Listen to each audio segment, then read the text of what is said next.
For the second time in 8 days, the Pacers barely mustered 15 points in the first quarter. Also, for the second time in 8 days, the Pacers trailed by as many as 20 points. And yet, for the second time in 8 days, Tyrese Hallebertton and the Pacers beat the front-runner allegations, rallying in the final seconds to steal Game 2 and home court advantage with a series of clutch plays which can only be described in the aggregate, in my opinion, as what the Halleberton. Joining me to find the words for a game in which, yet again, there are no words, my longtime collaborator, Samson Folk. You didn't call me the best at my job this time. So this game was insane. As it seems like every game has been for these Pacers the last however many. They not only at the end of the Buck series put themselves into rarefied air of like, they're like, oh yeah, this just doesn't happen ever. They did it again a week later. And I think they're the fourth team versus 1,306 other teams that were able to muster up this type of comeback. It was what I tweeted. It's what I put in the piece. How could Tyrese Haliburton possibly be a front runner when he was so almost incomparably elite at stealing victory from the jaws of defeat? He not only did he crash for the rebound and like kudos, but he like looked around, wiggled through the paint, got back out, and then hit the step back. I know you'll have thoughts about that because stepping back off of one leg, injuries of the past inform the future, necessity, mother of invention. Holy moly, dude. These games, it is tough to find the words, but these Pacers, I've been making the joke, and I think everyone thinks it's an evangelical joke, but really it's about China. But the mandate of heaven, these Pacers, they really seem to have it. And the thing is we're going to get in pretty heavily to the last 30 seconds of pandemonium, but that will be toward the back end of the podcast because I do think it's important to discuss why they were in that position in the first place. The non-existent possession war, sort of a thing again in the first half, 12 fewer field goal attempts than the Cleveland Cavaliers, 13 turnovers.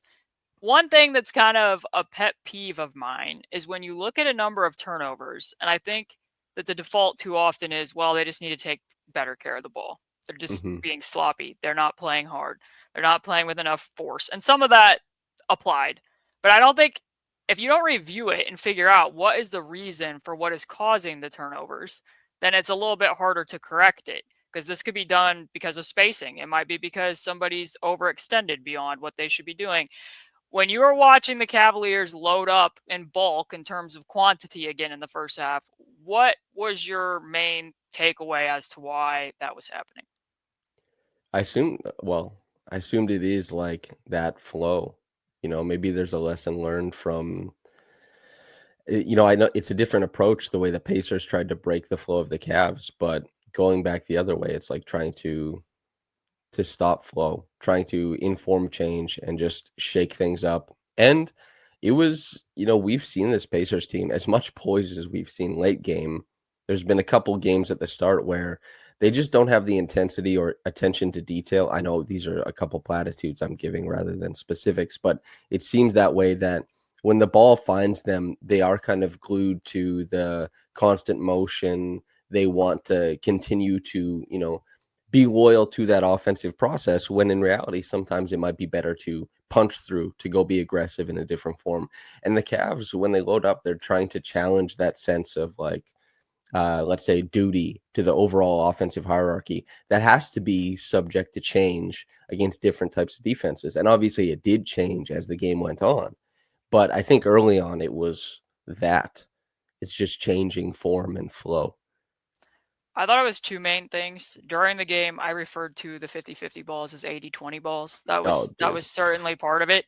Like these types of sequences, I think people will be very familiar with. And I was a little bit different than you because I thought that there was too many times in the first half where guys were just like trying to beat the help, where obvious Or passing TJ. avenues are ending up being clogged driving lanes. And then they get to the other end of the floor. And this is probably like the quintessential 80-20 ball possession where multiple shots go up and nobody seems to be able to be first to the ball once the Cavs actually finally do shoot here. Yeah, like just one after another where they're not just not quick enough getting out, rotating to where they need to be. Then the defense is in scramble situations, just not getting tap outs. Shit, you can't be giving up 3 or 4 chances to a team that's been this elite offensively all year. So I don't want to discount it and say that the energy, effort, as you say, platitudes wasn't part of it. I do think that it was. But I think most people are probably going to look at this game from the Cleveland side, and Donovan Mitchell's heroics are what they're going to remember about it because he literally almost scored 50 points. What Isaac Okoro was doing against Tyrese Hallebertton greatly disrupted the Pacers in the first quarter of this game. They figured it out as the game went on, but like just to give people a rundown of what I'm noticing and what the numbers were. When Tyrese was guarded by Okoro in the half court in this game, he had 8.6 points per 100 half court matchups. Also, to indicate how much the offense changed in orientation for the Pacers, Nembhard was effectively the point guard in this game for the Yep. majority of it.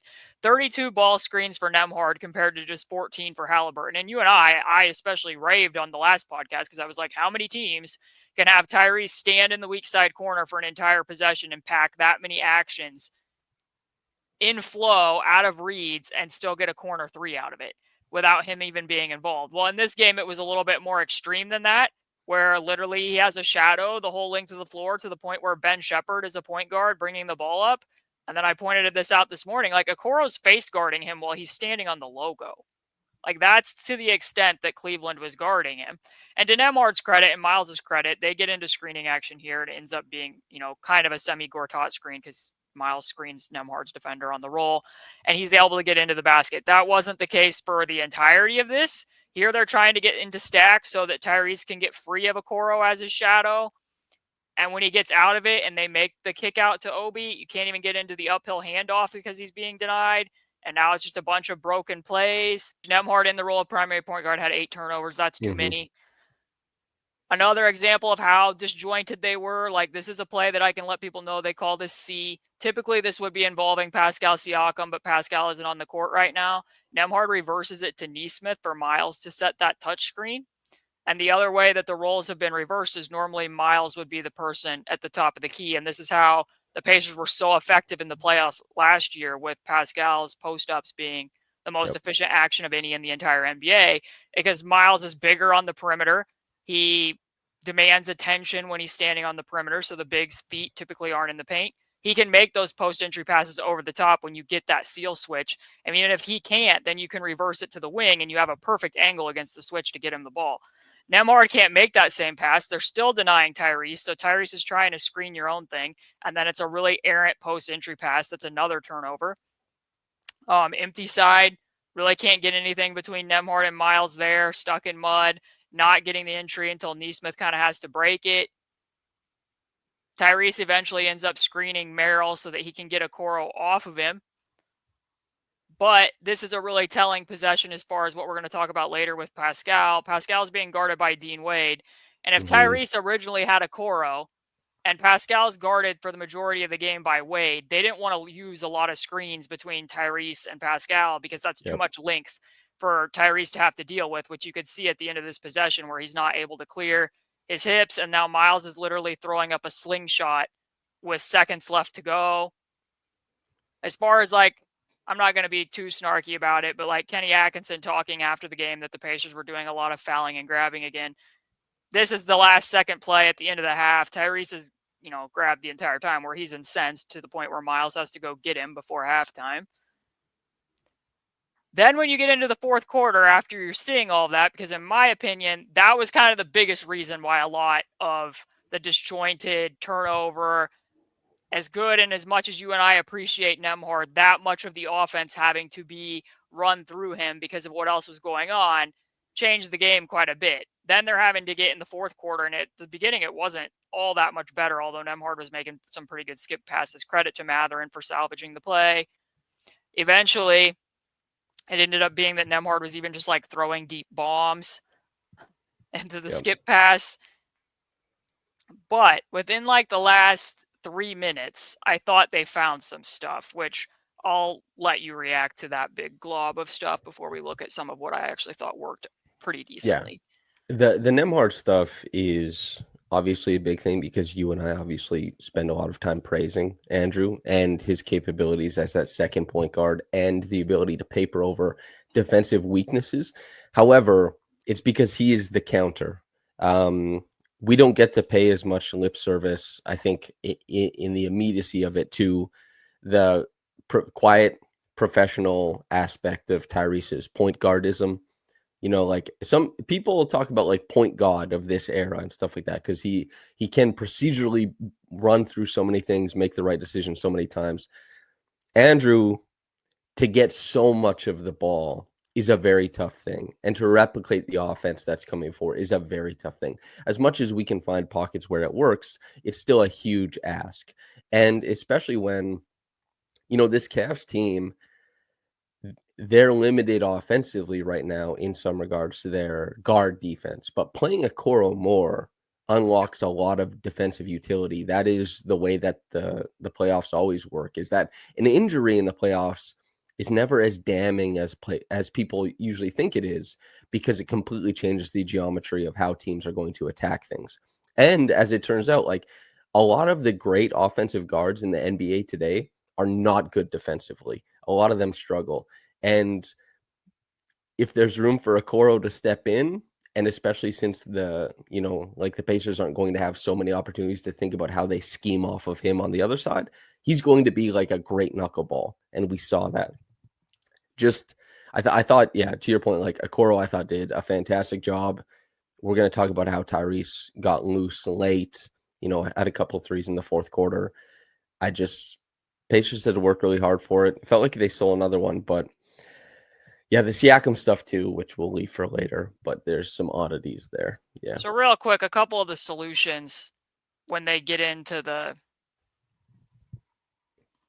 last few minutes of the fourth quarter. So they went back to using Tyrese as the screener so that Nembhard can get downhill and then, as you said, likes to feel his players' bodies, uses the bulldozer move so that he can get straight to the rim. And then there ended up being some pretty decent stuff, I felt, in the pick and roll between he and Miles, where they get that switch and then he feeds the scram. Miles like airballed a hook shot, but as the actual read and navigation around the coverage went, that was better. Another step up screen from Miles, where he hits on the switchback again with kind of the jump pass there, and then Miles is much more patient instead of going to the autopilot post move. And then I wanted to point out, you and I talked about this sideline out of bounds play for Aaron in the last game against the Bucks, and in the first half he made the shot going to the corner, and I was like, they used that as a decoy because Bobby Portis's eyes were following Nesmith, and then Tyrese screened his own before Portis could realize it, and then they ended up drawing a foul on the shot for Miles.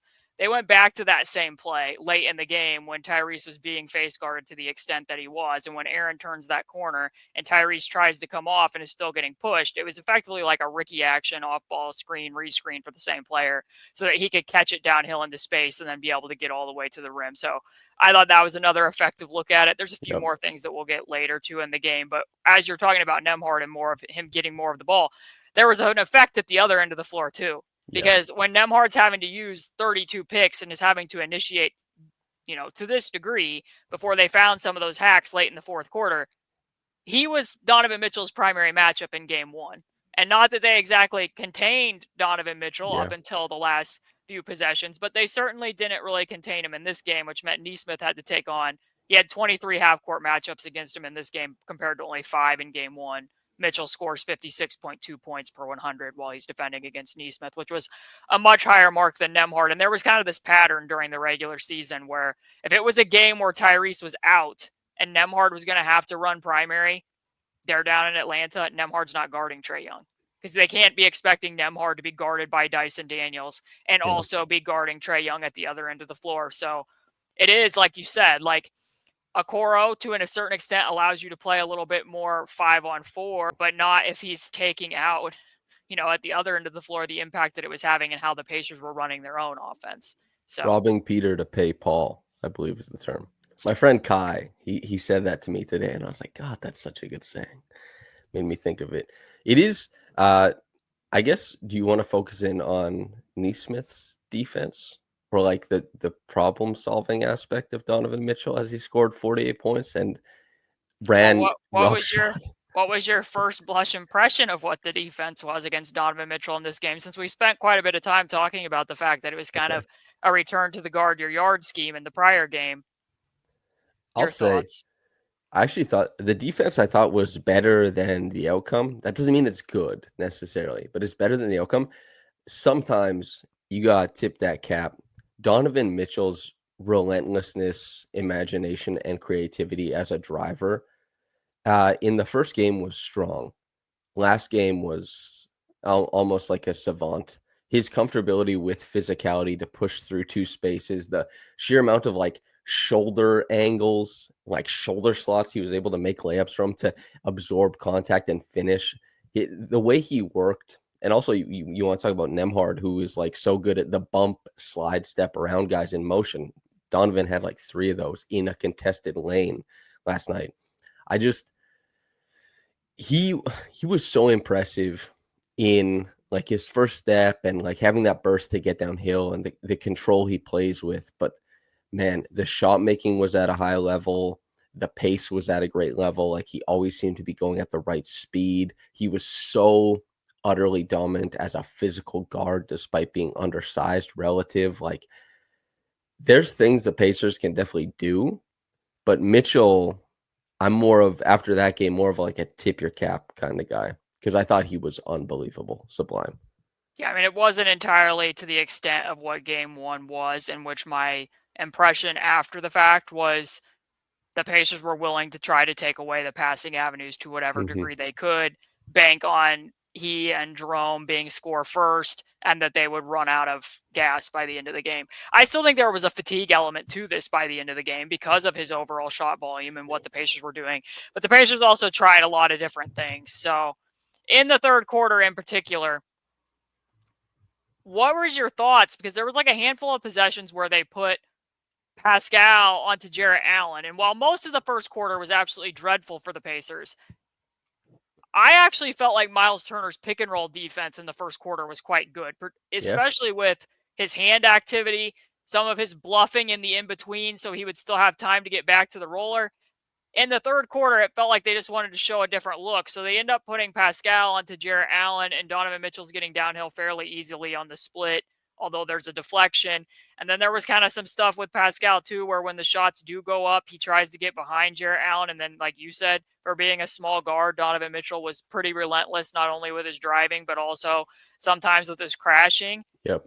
And then they still had Pascal on him. And it's interesting to me because it's like if you were going to put Pascal on Jarrett Allen, they kept him in drop, Yeah. which is like if you wanted to go to a different look, because I really didn't think that Turner's pick and roll coverage, as far as his end of it, I thought was better than the first game for sure. And I thought it was one of his better games of the playoffs, to be Mm-hmm. honest. So they put Pascal on him. It's like, okay, if you're going to do that, like maybe you show Donovan Mitchell some switches, or, maybe they were doing a lot of late switching, but Pascal's just caught in the in between zone, Yep. not like that drop coverage isn't good, then automatically gives up the putback.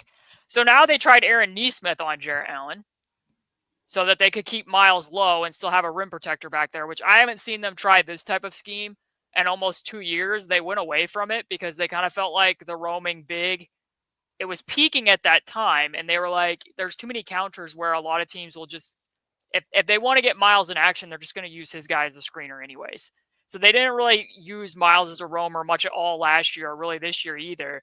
So Nesmith is switching out, and Miles tries to scram Nemhard out of there. And again, it's kind of a Pascal breakdown where he's late to recover and then gets beat on the closeout, and it's an Yep. easy dump off for Allen, to the point where now the Pacers are in 2-3 zone, and the couple handful of 2-3 zone possessions did not go super well for them. Nesmith ends up picking up a charge, and then a little bit later, Tyrese was too early with a forward bump, and they gave up a corner three. And then by the end of it, like I can tell you, Mathurin, we'll get into a little bit of stuff with Mathurin. Mathurin had a much better game here. Like you actually felt his presence, but I don't need to see many more pick and rolls defended by Bennedict Mathurin and Thomas Bryant for a while, when there's like Mathurin gets beat and then there's not even an attempt to late switch. No attempt to run a seam at all. Like if there's a micro skill that I would really like to see Bennedict Mathurin add, it's actually veer switching after he gets beat at the point of attack. But they were trying stuff. Like that's a lot of different looks, some of which I haven't seen, like I said, in like 2 seasons. Yeah, I think It's what I wrote at the start. Like I thought Turner at the start of my piece, like I thought Turner was started. Not only did Turner have a great game overall, because I thought so much of the offense had to funnel to him, and I thought his shot making was exactly where it needed to be. But defensively, I thought that like he hung in on stuff way better in game 2 than in game 1. Although, yeah, I mean, if you do want to change up looks, you have to go to different things. But as you point out, like having Pascal in drop is probably not his strongest place to be. And I know he finishes with 4 fouls, and maybe there's a consideration about like if we put him on Donovan, he's probably going to foul him. I don't know, but he's not going to be super And strong even in then, though, you're contain and still drop. putting him in position and drop because of how often they late switch that he's still going to be Yeah, absorbing the ball. yeah. Like, I think maybe it was just more so like our 2 versus 2 coverage isn't containing him, and we would rather have Miles rotating to the rim behind I'm it. I'm guessing that was probably the thought process there. Well, especially But since Pascal had such an odd game, like all across he the had an whole odd court. game, especially in the second half. Yeah, Yes, there's we'll I don't know. We'll get into that when we get into that, but we yeah. can get into it now. I'm fine talking about it. Okay. You want me to take the lead on this one? Okay, Sure. so the last game was really odd because it started off that like Pascal, the first calm portion of the offense was when the ball went to Pascal and they got a couple good looks, and it was like, okay, slow down. There's composure here. It works well. But in covering Pascal for many years and trying to make sense of like his approach, he was listless and like not part of anything. And late in the game, you could see Dean Wade is like face guarding him in the corner. So at least there's that. And there is some merit to saying like, well, in this matchup, Turner is the like where focus is being laid. Turner is getting more of the quote unquote opportunities here. But also, I think you can watch this game and see that Pascal is certainly leaving things on the table, not just as, every game, every player has an opportunity to make plays as a rebounder, as a cutter, as a rotating defender. And I thought Pascal came up short in every facet in those like aspects of the game, but also as like a guy going to get his screen, as a guy going when he's involved in the actions, as a guy on the floor. I thought just not involved. Don't really know, like this kind of stuff usually gets explained by there's like someone is sick maybe or not feeling their best, or there's a rift where you're like kind of pissed about your involvement, or it's just like I'm seeing a different game plan and I'm vexed. And I don't exactly know where to throw that dart because it was just odd. And the Pacers won this game. They stole another game. But this type of performance, big fan of Pascal. I like Pascal, the guy I like. Hmm. Covered Pascal. This type of performance is inexcusable to me, and it also doesn't make like a ton of sense. It was hapless. To provide some context here, just to show to the extent that the things were happening that Samson is talking about, he played 14 minutes and 12 seconds in the second half, which is the fewest amount of Yes. minutes he's played in the second half in the playoffs to this point. And when I'm bringing up Bennedict Mathurin, the Pacers closed the third quarter with an all bench lineup Yes. that actually broke even. So TJ, Bennedict Mathurin, Ben Shepherd, Obi Toppin, and Thomas Bryant were out there. Somehow that group manages to stay even despite, the veer switch situation when Donovan Mitchell goes to the bench. Bennedict Mathurin does. I mean, I'll admit, I tweeted in the first half of the game, and it wasn't me blaming what was going on Bennedict Mathurin. He was barely out there. He got 2 quick fouls. He hadn't done much, but that was the point. Like, he is a square peg in a round hole. If he isn't going to do the square peg things, then the whole thing doesn't make a lot of sense. Like, how many games have you watched Bennedict Mathurin? And this relates to what we're getting into with Pascal. How many games in the playoffs have you watched Bennedict Mathurin prior to that third quarter last night and really felt his presence or kept in mind something he had done in a game? In these playoffs, not really. I mean, there I can't remember which game it was in the Bucks series where like his aggressiveness helped. And it might have been game 1 actually. Like we might be 6 His games in between. debut. Yeah, Yes. he fit into the system, I felt, quite well, and Yep. made some cutting, but it wasn't like I haven't felt a Bennedict Mathurin game up until the third quarter. And that was the point, that he came in at a time when they needed him to. And I am interjecting somewhat into the Siakam conversation, but it does feel pertinent that, he's out there with those groups and they just start running like Miami action for him and are basically like, put on your all terrain shoes and get downhill. And he did repeatedly, like out of several base actions, just angled pick and roll, getting all the way to the rim against Jared Allen again. Eventually, and the reason why this relates to the Pascal situation is the Cavs ended up playing pretty small at the start of the fourth quarter. And I kind of Hmm. wonder if Kenny Atkinson, you can't play Jared Allen all 48 minutes. Evan Mobley isn't available. But I kind of wonder if he would take that lineup back if he could do it over again. Or if he was going to play as small as they did, effectively with Dean Wade operating at the 5, if they would have considered zoning the Pacers at all. Because that was something they did in the first game, that when they had to go super small, because I think in January, Jarrett Allen got hit in the head. I don't remember if Evan Mobley was in foul trouble or what exactly the circumstances were, but they went small with that group. It caused some problems. And this game, they're starting out the fourth quarter eventually against those smaller groups. And Ben not only was getting downhill, but he was resourceful on cuts. He ran the floor here in transition. Like, he did the things that the Pacers needed him to do. And I think while the late game heroics are going to get a lot of the attention, they might not have even been in the position to get to those late game heroics if Ben hadn't put on the cape for a little bit of time. So kudos to him that he had that sequence. But because he had that sequence, there was even a point in the fourth quarter where he was out there playing with Aaron and Andrew and Tyrese and Miles, and Pascal wasn't playing with the main group, hence why his minutes were lower. So did you see anything specifically? I mean, you kind of answered this question, but that the Cavs were doing on either end of the floor that would have been bothering him to the extent that it seemed as though it was? So I think sometimes Pascal and I like Tobias Harris had a decent run of like stretch of play against Pascal in the playoffs.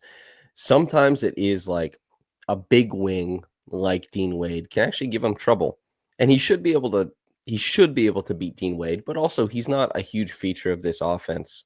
He can be bigger than he was, but it's not about him at this point in time. He's also not being involved in a ton of these screening actions. They're not going to him as like, because as you see, even when he tried to get on Merrill, when they switched that, when Okoro got placed on Nembhard, it was like too late in the shot clock and he didn't get his touch there. And, what was his first basket? I can't remember if it was against Merrill or Jerome when he like cut middle off of the post up. It's just like he's not getting a lot of those touches. And Dean Wade isn't probably his ideal matchup. And so he's like withdrawn a little bit. And the reason why I just like saying it's inexcusable is because, like, yeah, Dean Wade isn't the easiest, but you're Pascal Siakam. You're a max player, you're an all-star. Like, you have to bring it no matter what. And I do actually want to just to credit Ben Mathurin. I thought this is what I wrote about prior to the playoffs is like the square peg and a round hole thing, which I didn't include the fun little factoid that in the small town I grew up in, there's like an agricultural museum. And in that agricultural museum, I learned that Dutch settlers actually used to bash square pegs into round holes. That was actually like a Dutch carpentry thing. So there is utility for it as far back as the 1800s, if I remember correctly.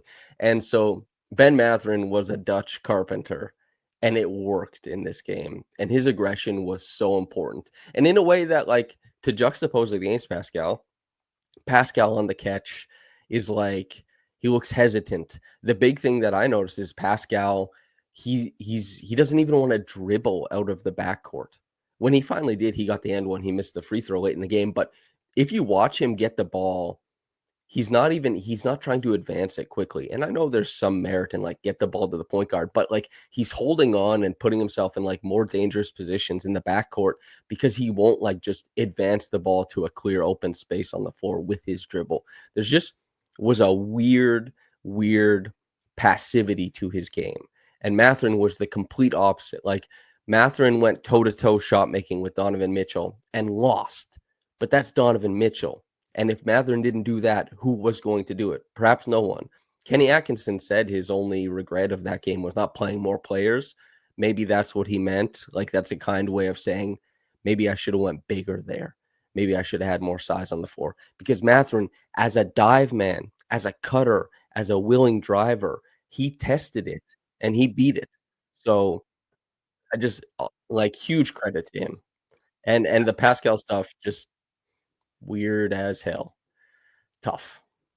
I think some of the stuff with Pascal is kind of a function of the Pacers' random offense and Yeah. also how magnanimous they can be, how accommodating they can be of giving each other space based on who has what matchup. So as you said, Pascal being guarded by Dean Wade in the prior game, guarded by Evan Mobley. The difference being is there's an incentive for Pascal to be a screener when he's being guarded by Evan Mobley, because if Mobley's going to switch on to Tyrese, even if Tyrese doesn't beat Evan Mobley off the switch, he can at least hold Evan Mobley in space on the perimeter. Yep. Then when you're playing 4-on-4, there's no secondary rim protector behind that action. When it's Dean Wade, it's just a lot of length for Tyrese to have to clear. It's almost more about Tyrese necessarily than it is Pascal. Pascal only set 6 screens in this game. He Yep. set a total of 2 when Dean Wade was his defender. So I think that was in part a big part of it. The defensive stuff was a little bit more confusing, like what we were seeing there in the third quarter for me. It's a little bit contrary to what improvements I had come to see from Pascal throughout the course of the season. But a couple other things when you were mentioning, like the drive that he had toward the back end of the game. When he did come back in the fourth quarter after what had happened in the third, I was like, oh, some energy. Maybe he just needed some time on the bench because he's picking up Max Strus full court. As I said, might have to be the case if they wanted to funnel ball handling reps to other guys. And then he has to chase through that flare screen. And while he does get beat, he at least got back in the play and tried to, get his hands on it before he got up. And the Pacers ultimately ended up, Miles' great vertical contest, ended up getting possession. So I thought maybe things were turning the corner a little bit. But then, Yeah, that Miles has to rotate to help. Pascal thinks that Ben's supposed to be the helper, and yet Jarrett cut right behind him. And then there's a little bit of conversation between he and Mathurin after that one. This is just a recast of that possession where, like I said, they really didn't want to be using Pascal as the screener when Dean Wade was guarding him, which we already showed this. But that's going to play a part in what ended up happening in the fourth once you see that Tyrese, late in the clock isn't really able to clear that matchup until Miles has to throw the slingshot again. When they get into the fourth and Siakam continues to be guarded by Dean Wade, it's like you said, there was a lot of meandering along the baseline. Sometimes it points to almost be cluttering the spacing a little bit. I guess if you go under the pick and roll, you might be opening room for the roll, but you could have just stayed spaced in the corner a bit. Then a lot of this just kind of becomes disjointed, and it was almost like there were possessions where he was standing in the corner, and the way that I had talked about with Tyrese with his hands on his legs. But the problem yes. is when you're in the fourth quarter situation and Tyrese is being guarded to the extent that he is and taken out of the offense, you can't have your other star disengaging in the corner with his hands on his knees. But here's an example too. So the Pacers call this sideline out of bounds play line, and the goal is that the ball is going to get inbounded to Nembhard, and Tyrese effectively runs over screens from Miles and Siakam like it's an Iverson action, or that's what he's supposed to do. And then Miles is going to turn around and basically set a pin in for Siakam to pop out, and then he can get a shot there, or he can catch and survey and drive. Problem is Tyrese is getting face guarded to such an extent and pushed off his route that Siakam's defender never really had to commit to Tyrese coming off that cut at all. And then the screens were set at such a flat angle because of where the ball was inbounded that Pascal's not getting open off of that screen, and Dean Wade overshoots it. Pascal doesn't really work to get himself open in that situation. Here's an example of the Pacers running that exact same play against the Clippers to get an idea of what they're looking at. This time, Nembhard off basically the Iverson cut. Obi sets the pin in. Pascal gets it. I thought that was a big moment for him being able to shoot off of a screen from 3, given what his progress has been. Then when you're going to see this in between that sideline out of bounds play and this, is he was so inactive in the fourth quarter that the Cavs cross-matched it and ended up being like, let's put Dean Wade on Miles Turner because Miles Turner's being the screener. Let's put Jarrett Allen down under against Pascal so that he can just stay hanging around the basket, which was telling to me, but he ends up getting that drop-off pass, and this is, in fact, where Pascal got fouled and went to the line, missed the first free throw, and then missed the second free throw that Aaron Nesmith obviously makes one of the biggest plays of the game on. Incredible. And getting the putback. But that's when the cross match occurred, where the Cavs felt like, it was a safer bet for them to end up putting Jarrett Allen onto Pascal than onto Miles. And that subtle switch made a big difference because they went back to that sideline out of bounds play again. And note two things here for everybody watching. Andrew Nemhard is the inbound passer who's going to throw it to Tyrese instead. That means Andrew Nemhard's not going to be getting pushed off that route. So the defender's going to have to commit when Andrew runs off a little bit more than what was there. Also, because the screens are set at a far more downhill angle. One of the things that I think is most archaic in basketball right now is like a wide screen that's set completely perpendicular to the sideline. That's doing nothing for anybody. Like, you're not going to get downhill dribbling off that. If you fly across it and you don't have the ball, how many people can swing out and shoot running at a straight angle? Yeah. So here, because the ball was taken out at a slightly different angle, you're able to get downhill. Now the screen that Miles sets to free Pascal actually has meaning. Plus, Andrew actually caught the ball coming off the Iverson screens. And then when he throws it to Pascal, he gets to pump and go against the indirect closeout from Dean Wade once that kind of off-ball switch occurred. So the cross match ended up working in Pascal's favor, and suddenly he was a lot more active when he was no longer being guarded by Dean Wade anymore. So I want to give him a little bit of the benefit of the doubt that I think some of this was matchup specific. And that doesn't mean that he can't be opportunistic and find ways to insert himself in the same ways that Mathurin did, like you said. But the Pacers are a team that are very willing. Like, it would have been different in the past when it's like Turner and Sabonis and a lot of the offenses. Sabonis has to be the fulcrum. We don't have a way to really pivot from that. This team has a lot of ways to pivot, and they'll be like, the matchup tonight makes sense for you. And good for the other players on the floor. They're usually very willing to do those things. But defensively, it was a strange game for Pascal. Offensively, it is a tough look, like I said, when Tyrese is being face guarded that much. And then your other max player is in a corner with his hands on his knees while he's being guarded by Dean Wade. But we were asked, the reason why we're talking about this to this extent is somebody did send a question, was like, can you explain what was going on with Pascal in this game? Because people were confused. Yeah. And like, it's what I tweeted about too, is like, there is merit to the switch, like which matchup is most advantageous. And the Pacers are egalitarian in how they look for that. But you and I can explain the offense, and we did. The defense is just where it's like, man, what the hell is going on? And, they're human beings. If you had a few of those games last year around the All-Star break where it was like, he just doesn't have it in this game. And that's what it looked like. It looked defensively like he just didn't have it. And there's a human aspect to it. It's like, if you get taken out of one side of the game, it can bleed into the other. Like, you can feel like, I'm just out here. And like, I don't exactly know how these matchups go, but Pascal, if he sees this same thing again as a multiple time All-Star, as a champion, as a multiple time All-NBA player, seeing this for a full game, even if he still gets that same unfavorable for his stats matchup. Like, this matchup is not necessarily a loss for the Pacers, but it's certainly unfavorable for Pascal's prospective statistics that people are going to look at and his shot attempts. However, it's up to Pascal, I think, more than anything, to input himself as a mover, as a dangerous cutter, and perhaps as a shooter. He took no threes in the last game, right? Perhaps. Maybe there's more run out opportunities, although I would err on the side of let's clean up the defensive glass first. But if there has to be something probably, and I'm sure Rick and the staff are thinking about it, is like, do we look at maybe shifting 5-6 possessions into Pascal's initiation, which they tried in the first quarter, and he didn't, outside of the post-ups, the above break ball handling stuff with Pascal didn't go anywhere. So, tough. But they might look at doing something like that to carry, a lineup.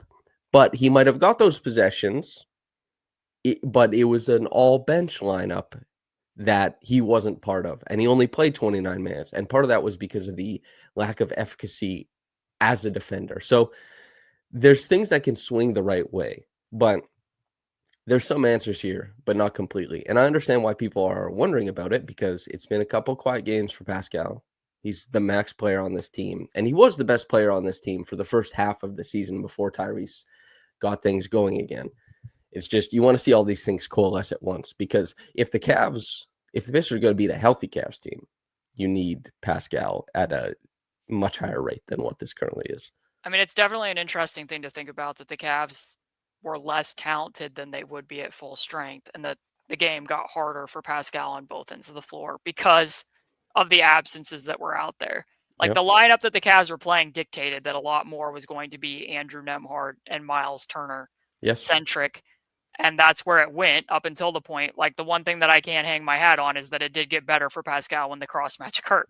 Like when Of they course, put and when of they course it put did. Jarrett Allen on Pascal, things got better. So that leads me to believe this wasn't all solely about him. It was about some of what Cleveland was doing offensively. And if in the next game, if Evan Mobley was back, this would probably be a more comfortable matchup for Pascal on both ends of the floor because he's going to get to do more of the roaming that he wants to do defensively and that suits him better than some of what he was being asked to do in the third quarter. And offensively, probably going to get some more threes, probably going to get some more easy possessions. If those guys aren't back, I'm kind of with you. One thing that I might have looked at just if I wanted to get the ball in his hands and get him more involved and perhaps, prod him a little bit defensively if that meant something if he got more touches, maybe you just try some inverted and Aaron's the screener for him. Like get Donovan Mitchell as the guy that's going to be defending on the back end of that. Like, because I would hope in that situation, like Dean Wade's a better defender than what people probably think Of that he course. is in isolation.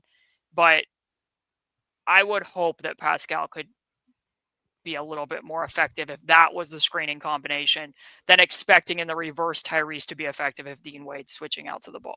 He also he bailed out, or probably he went up too early when he had Donovan as well. And there was is a bad entry pass from Andrew Right. where he didn't go high. He just threw like a bullet pass in, and Donovan jumped it. There's a bunch of little things that they missed on, Yep. but when you actually look at the totality of Pascal Siakam, why he had the highest scoring, most efficient play in last year's playoffs is that he is a matchup player.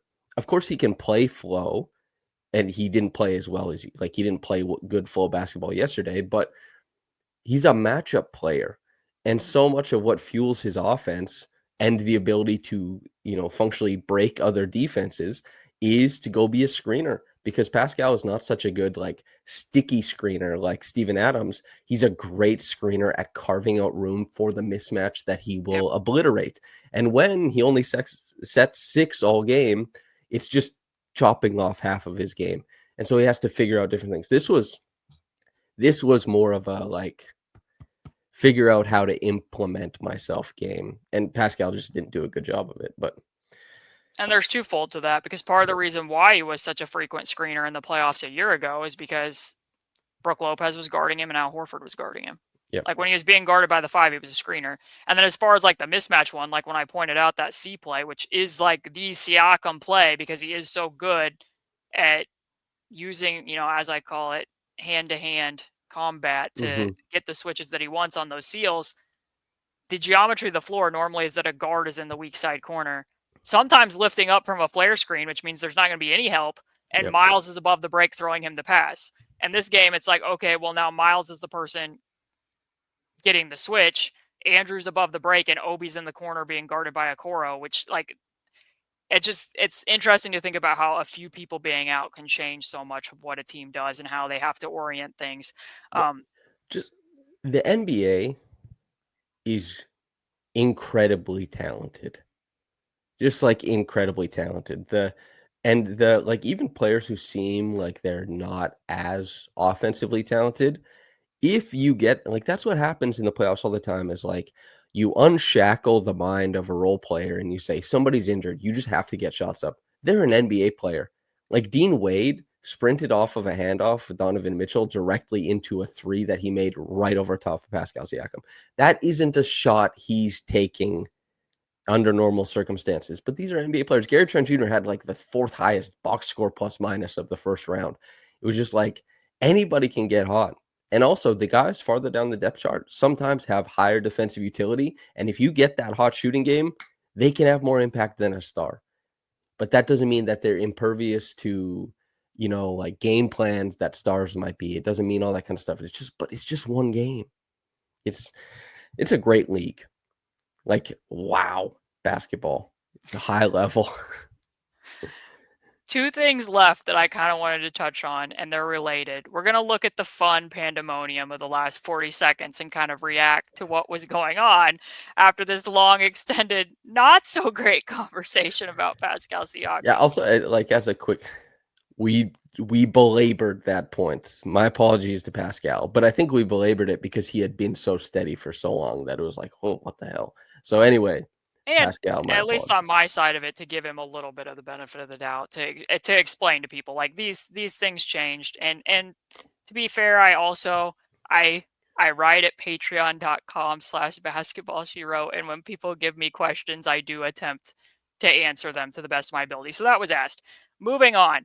Two things. Kenny Atkinson, after the game is over, kind of talks about the Pacers holding, grabbing, Bah. fouling, and what we see.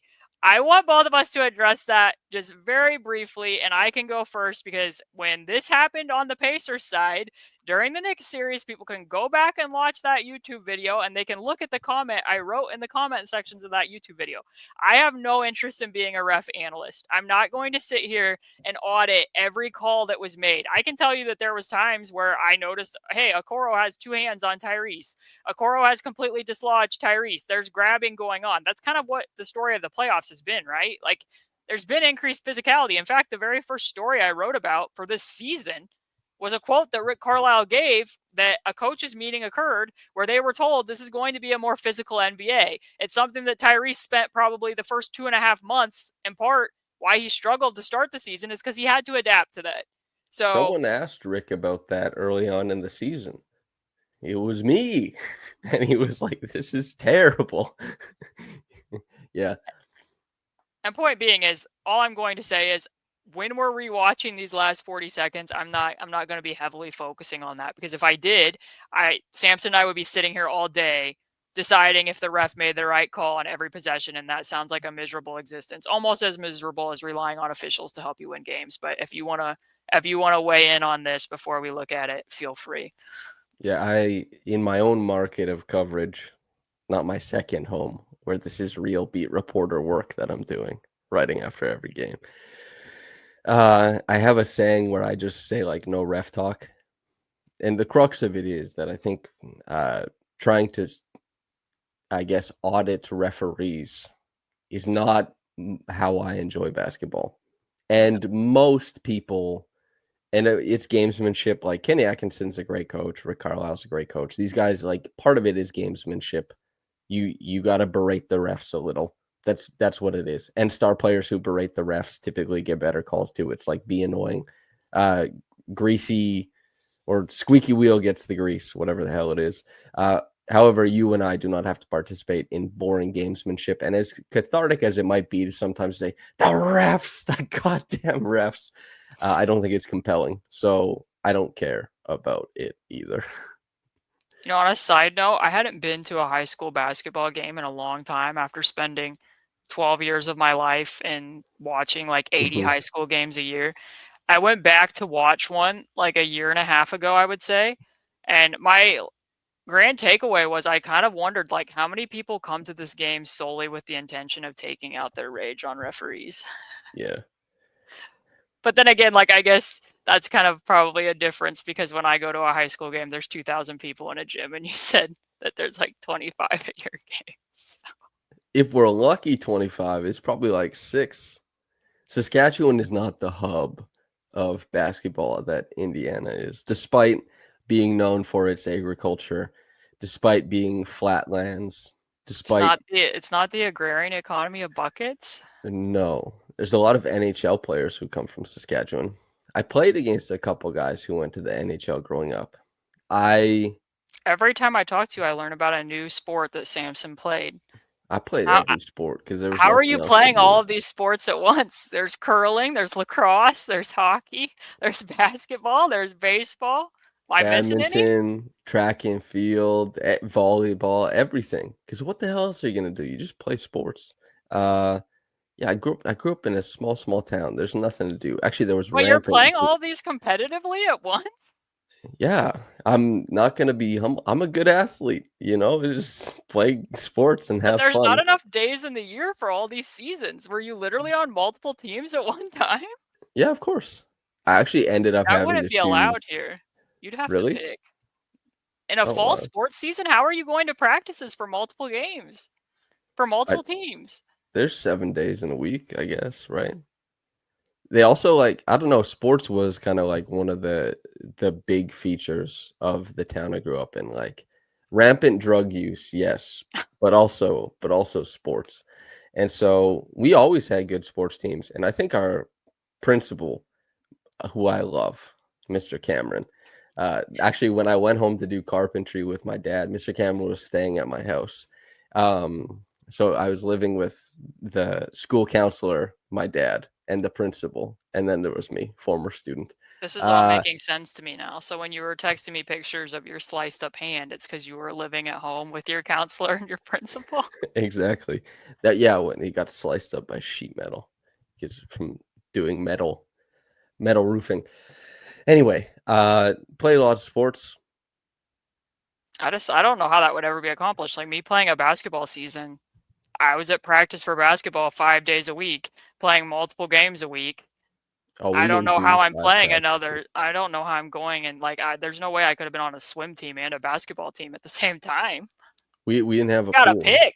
We didn't have a pool, so no swimming, but we only did 3 practices a week for basketball, and I think hockey was 2 practices a week. I think basketball was Monday, Wednesday, Friday, and hockey was Tuesday, Thursday, or it might be the other way around. I'm learning a lot here. I guess But, it was because you went to a smaller school too, so you had to have everybody playing these yeah, sports, or else you wouldn't exactly. have had a team. Yeah, when we went to provincials, it would be the equivalent of state for you guys. It's I think we had, like, 6 or 7 guys on our team, and we just played the full game, and that was just, like, what we had to do. Uh And then, yeah, also on top of that, it's just like it was organized so that things fit together. Everyone has to play the sport, and that's what it is. But Okay. Well, yeah, yeah, well, actually, I did the first time push came to shove, I had to quit hockey and curling for basketball the year I started playing club basketball because I was like, I like this a lot better, and it takes up more time. Although we had those practices on the weekend because club basketball was based out of like eastern Saskatchewan. So we had kids from Manitoba and Saskatchewan. It was like a multi-state team, multi-province team. I'm trying to anyway, this is a long time. I'm People want to learning a hear about lot. I'm learning a lot here. Okay, so now that we know what sports Samson grew up playing and how that worked in Canada versus where I grew up, we can look at, how the sports worked in Cleveland, timestamps are so good. that Thank God professional for that. athletes were playing. Okay, so last 30 seconds, Samson. The Cavs have a lineup in that is Max Strus, Sam Merrill, Ty Jerome, Donovan Mitchell, Jarrett Allen. Presumably, they have a 3-point lead. I'm guessing they want those guys out there because that's the best offensive lineup. And also, probably assuming the Pacers are going to foul and that they might need to put somebody at the free throw line. The ball gets inbounded. It's time for a shameless t-shirt plug. It's nobody ever said this was going to be Nem easy, Ty Jerome. Like, come on here. So Nemhard swims the post, gets the amazing steal. And the thing that stood out about that lineup decision is they put those 4 guys in with Jarrett Allen, which means no Dean Wade, means no Okoro on the floor. And because it's a live ball turnover, that's what lineup's going to have to be out there for the Cavs playing defense when the Pacers head the other way. Max Strus picks up Nemhard and takes the ball. That means that Tyrese is being guarded by Ty Jerome. And as we've been saying, all roads lead to attacking Ty Jerome. Just clear out. Tyrese wants the ball. And Samson, I ask you, if you were Kenny Atkinson in the Cleveland Cavaliers, would you have fouled up 3 in this No, situation? no. You would I not have. I have not like I don't like the fouling up 3. I know mathematically it shakes out, but I don't like You're it. in the position to win a game, Samson. We're not talking about what's for drama and what's fun to watch. I'm very surprised that the Cavs didn't take a foul here and yet waited Maybe until they watched Tyrese what got home. happened with the Thunder, you know? Perhaps maybe they were skittish about that, but even if they weren't going to take a foul, again, Okoro and Dean Wade on the bench. The Pacers, very smart of Miles. An underrated detail that I want to point out here is As the Pacers are changing into the floor, Miles immediately goes to the strong side corner, which means Jarrett Allen's going to be tethered to him to a degree there because the Cavs are up 3. They don't want to give up an open 3 to Miles. Aaron Nesmith goes to the dunker spot, as the Pacers like to do, so that a smaller guard is going to be the rim protector for Tyrese. And yet, if the Cavs were not going to take a foul and they wanted to help all of us enjoy the drama of the end of a basketball game, they did not make any attempt during any of this to off-ball switch Donovan Mitchell out of that spot. Nothing from Sam Merrill, nothing from Max Strus. So now Donovan Mitchell is going to be the secondary rim protector when Tyrese gets downhill. That was also a little bit confusing for me. Then it's a foul. Tyrese goes to the free throw line. Tyrese makes the first free throw. Next question. If you're Kenny Atkinson and you know, okay, now we're up to, I guess he must have assumed that Tyrese was going to make both free throws because no attempt was made to put the rebounders back in the game. The Cavs had no timeout, so they couldn't call a timeout and talk any of this over. But presumably you could have subbed in Tristan Thompson. You could have subbed in Okoro or any of the people who are better rebounders for you rather than what this ended up being. They kept their offensive lineup on the floor again. And Miles, who is not known and will not be necessarily remembered as being exactly an effective rebounder, is now going to be known for one of the most memorable sequences in Pacers history, getting this tap out. So my other question is, if you were Kenny, would you have put any of the rebounders in the game just so that you could secure this, knowing that you have a 2-point lead?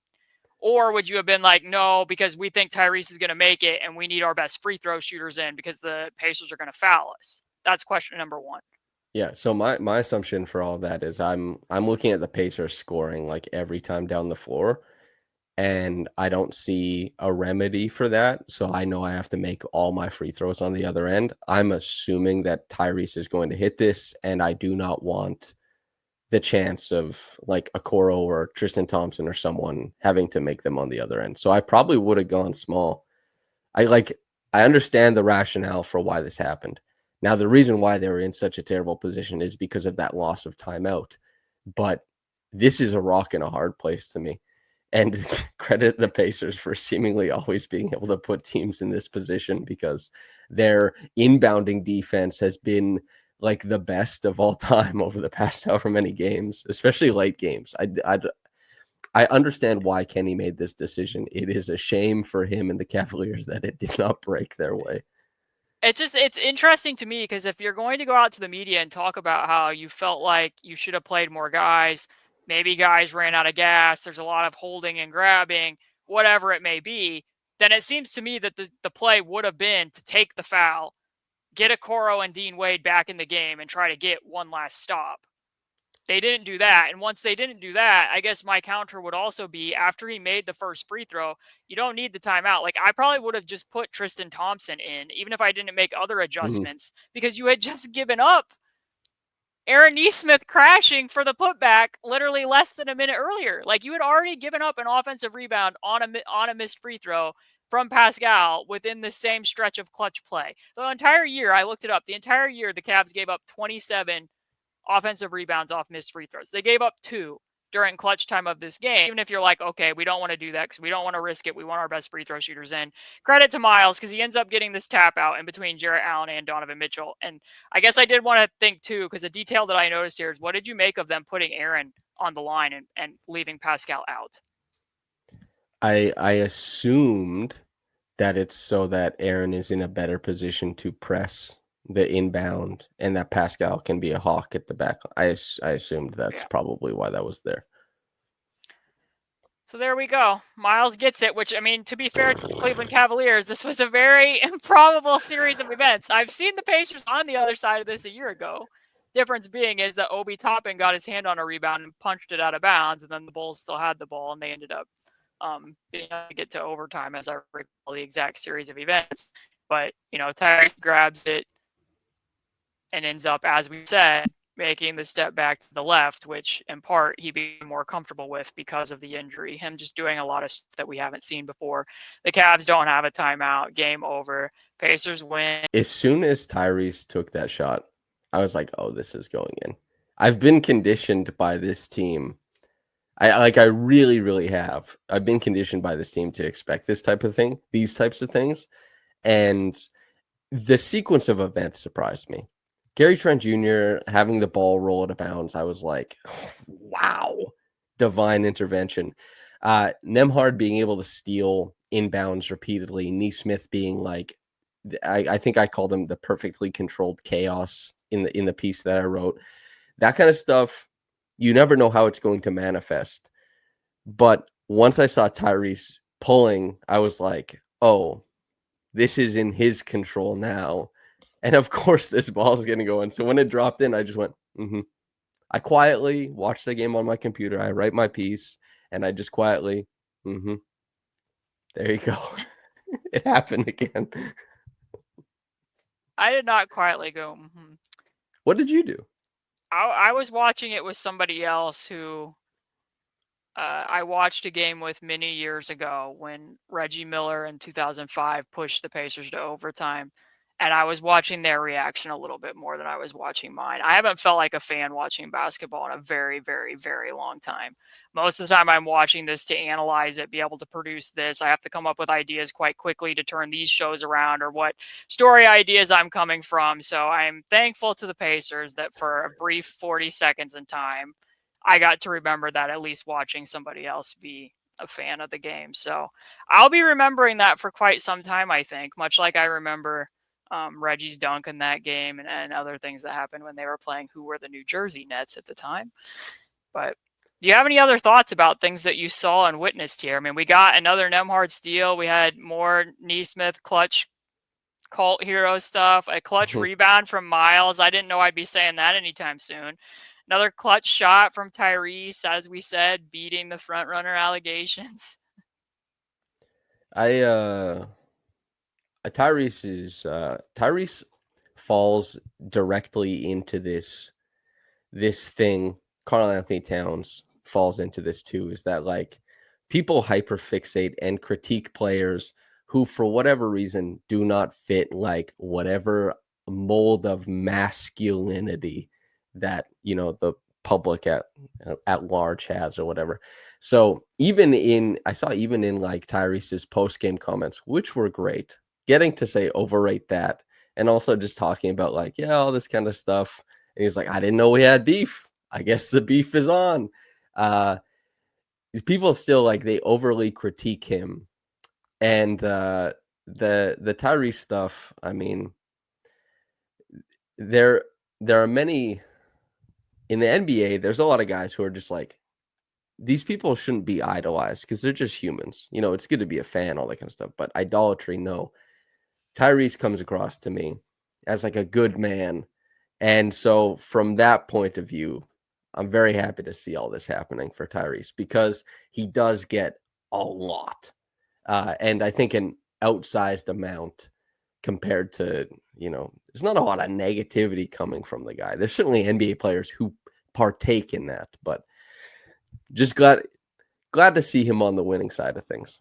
I think some of the pushback genuinely is that I've at times referred to him as a basketball counterculture. And I think he does so many things atypical to what we think and how they should be done that when it works for him, there ends up being pushback. His shot isn't the way that a shot should look when you're that good of a shooter. You shouldn't jump this much when you pass and have it be effective, and yet it is for him. It doesn't make sense to people that, as I referred to him, he can be negative space and art and he cannot take a lot of shots and you can still come out and win a basketball game and he can find a way in the waning minutes. That's not what a star is supposed to be. That's what Tyrese does, and he makes it work for him. And a lot of those things do not unilaterally apply. They apply specifically to him because of specific unique skills that he has. And that's why I always enjoy covering him. So, I feel sorry for the people that don't enjoy watching Tyrese Hallebertton. I have since he's been traded to the Pacers. Doesn't mean he's without fault. It doesn't mean that he's a flawless basketball player. But I think that there's a lot of unique things about him that I wish got appreciated a little bit more. Yeah. I'll put it that way. He's not getting MVP votes. He doesn't have to be perfect. He's not. He is an all-star / all NBA level guard, and he's having a hell of a run. His impact has been nuts in these playoffs. Any moment of like, it wasn't his best has been resoundingly answered with just some of the biggest shots. Not like that, obviously, of his career, and will stay that way because the immensity of those shots, but some of the biggest shots of these playoffs, and perhaps and also objectively in Pacers history. Just hooping, getting after it. I forgot to ask you something that happened on the very first possession of the game. Did you Yeah. notice Andrew Nemhard stealing the tip? Did you wait? Okay, I know it's mostly my job to just write, and I know you just go in and copy and paste it. Did you see what the first sentence of the piece was that I wrote last night? Well, I can sometimes I have other things going on, and Yeah, sometimes my sister, who also is nice enough okay. to work for me at Basketball She Wrote, intervenes on my behalf.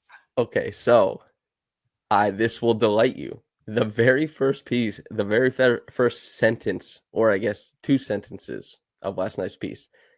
Andrew Nemhard stole the tip. How does Caitlin Cooper correctly predict everything this guy does? That's what the piece opened with. There was so many people that had to tweet me that because they remembered us talking about it. Mike, he does it all the time because he assumes Miles is not going to get the tip. And he correctly assumes it most of the How does time. Andrew Nemhard correctly predict everything that Miles Turner does? Because the statistics show. But yeah. Andy pulled the chair, I think, within like the first 3 minutes too. We're hitting all the Andrew Nemhardisms in a single game. Wish the Andrew Nemhardisms didn't include 8 turnovers, but overall, showed up when they needed him to. Also had 13 assists.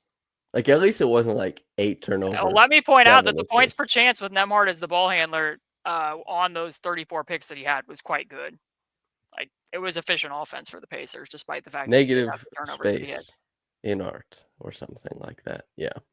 Go figure. I need I'll but again, like this game also this was easier to explain than game 1, I think.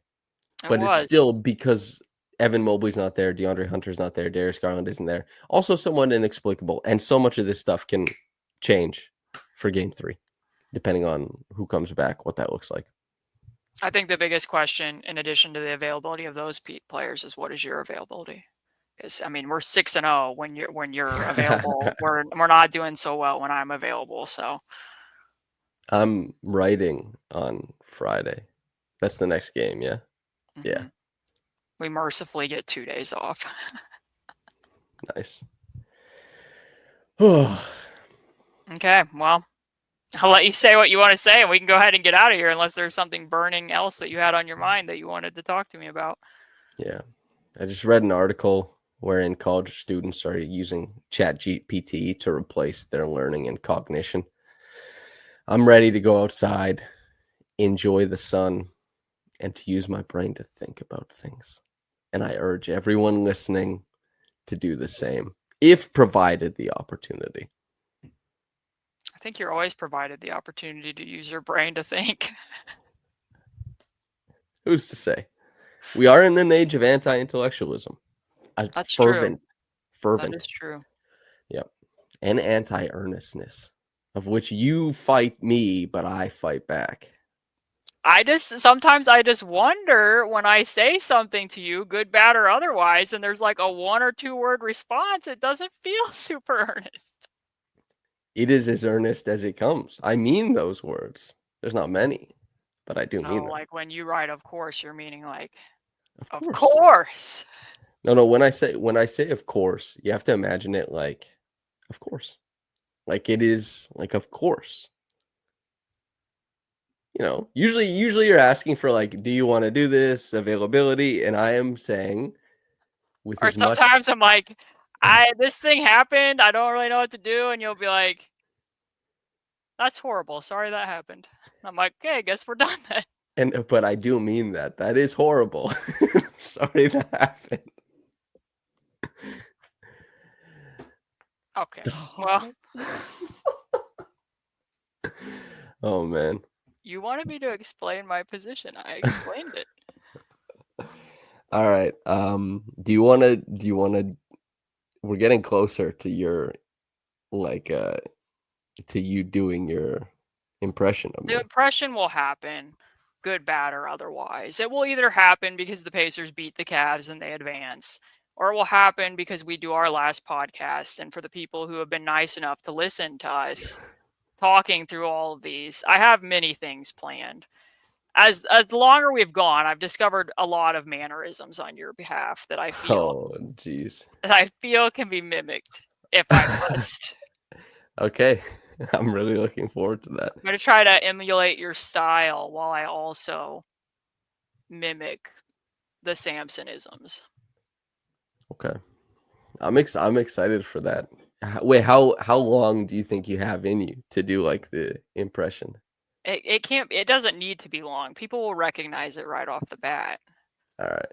They'll see me sit down and they'll know this is Caitlin doing an impression of Samson. All right. We'll see. Okay. Everybody, thank you so much for listening. Make sure to like, comment, and subscribe. Thank you for making us the most popular Pacers podcast. We're a star duo. And if you want to support us, you can go to Basketball She Wrote Patreon and subscribe. Only if you have the means. Only if you have the means. We appreciate you very much for tuning in.